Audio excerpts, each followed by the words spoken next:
Cheering, moans, clapping. Surprise. An emotional roller coaster as the most powerful rocket ever built explodes above the Gulf of Mexico minutes after blastoff this morning. SpaceX's Starship rocket launched from the company's launch pad in Texas.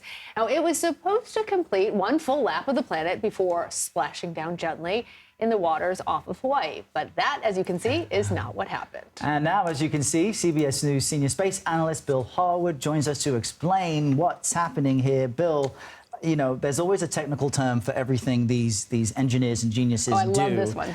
They describe this as a rapid, unscheduled disassembly. Tell us more about what happened, what it means. Well, you know, it's funny. I think SpaceX founder Elon Musk coined that phrase several years ago to describe just this, to put a lighthearted touch on it. Obviously, this is more serious than that. This was the inaugural flight of the Starship. This is the biggest rocket ever built, certainly the most powerful. You know, when it came off the pad, the 33 engines in that rocket's first stage are generating 16 million pounds of thrust. That's more than twice the power of NASA's Space Launch System moon rocket that we all marveled at just a few months ago, late last year. This was the very first flight of that first stage. They'd never launched it before. And they had a few problems on the way up. There were at least 6 engines of those 33 had shut down early. And then it came apart. You know, something went wrong about 2 minutes into flight. The rocket started, I think, precessing. It started kind of a slow tumble about its long axis, and then about 4 minutes into flight, it exploded. We don't know if that's because of the auto self-destruct system that's supposed to destroy an out-of-control spacecraft, or if the rocket simply came apart. We don't have those sorts of details yet. SpaceX has a load of telemetry from this flight, and I'm pretty sure they'll pin all this down pretty soon. You know, there's this children's book, Rosie Revere Engineer, and there's a great quote in it when her first experiment turns out as a brilliant first flop was a raging success. So that's actually how they're spinning it. You even heard the applause there. Explain to us why, Bill, a rapid disassembly or an explosion of the rocket would be considered a success. Well, you know, it's funny. That phrase, I think, originated back during the Apollo 13 mission. That NASA used to call that a successful failure. You know, they had a failure, but they got the crew back, and in the end, it was a success.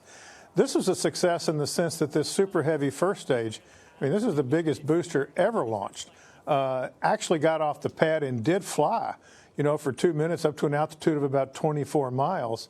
And it did that successfully. And I think with all the testing they've done, problems along the way, I think it was a big relief to make sure the rocket could, in fact, get off the launch pad safely, and it did that. They've obviously got some work to do, no question.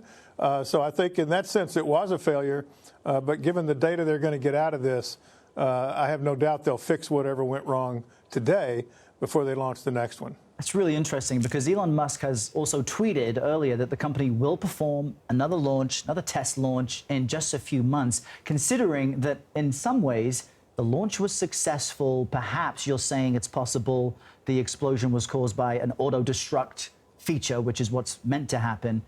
How soon then do you think a successful around-the-planet mission will happen, which is what they're aiming to do? Do you think it may very well be this next launch or several more launches away?